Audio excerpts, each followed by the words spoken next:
Free Palestine, Palestine will be free.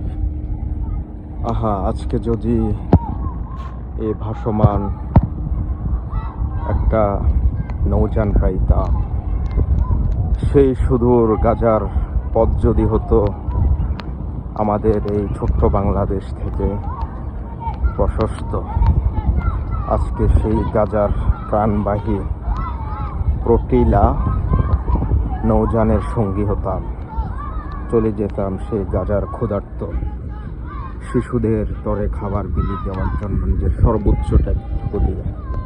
আমরা আজ অসহায়, দোয়া করি যেন সেই নির্ভীক মানবাধিকার কর্মী যারা আছেন বাংলাদেশ সহ প্রায় 50টারও মতো দেশের মানবাধিকার কর্মীরা, তারা যেন নিরাপদে সেখানে পৌঁছতে পারে, সেই দোয়াটুকু করি, সেই আশাটুকু রাখি।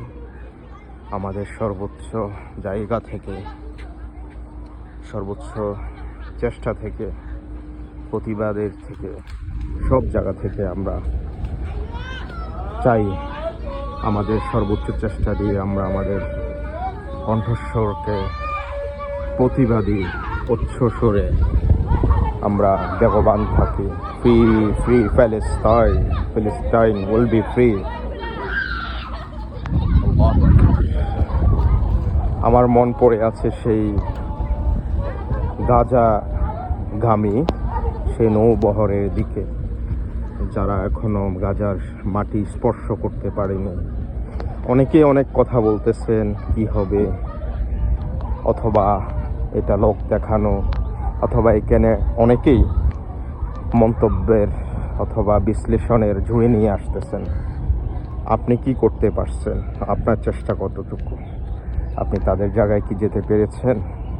যদি আমাদের বাংলাদেশের পক্ষ থেকে একজন বৃদ্ধ মাঝবয়সী একজন সম্মানিত বলা যায় মানবাধিকার কর্মী উনি আছেন, বাংলাদেশকে রিপ্রেজেন্টেশন করে নিয়ে যাচ্ছেন। সবাই দোয়া করি ওনার জন্য, সহ যারা আছে সবার জন্য। এই ধরনের কটু মন্তব্য বিশ্লেষণ থেকে দূরে থাকি। কিছু পড়লে শুধু বিশ্লেষণ, এটা হচ্ছে ওই সময়ের ওই ধরনের কর্মী যারা বিভিন্ন সময় এই ধরনের কার্যক্রম করে থাকেন, লোক দেখানো, এগুলো সব মন্তব্য নিষ্ক্রিয়, নিষ্প্রয়োজন। Palestine will be free Palestine. আল্লাহ গাজাকে মুক্ত করুক।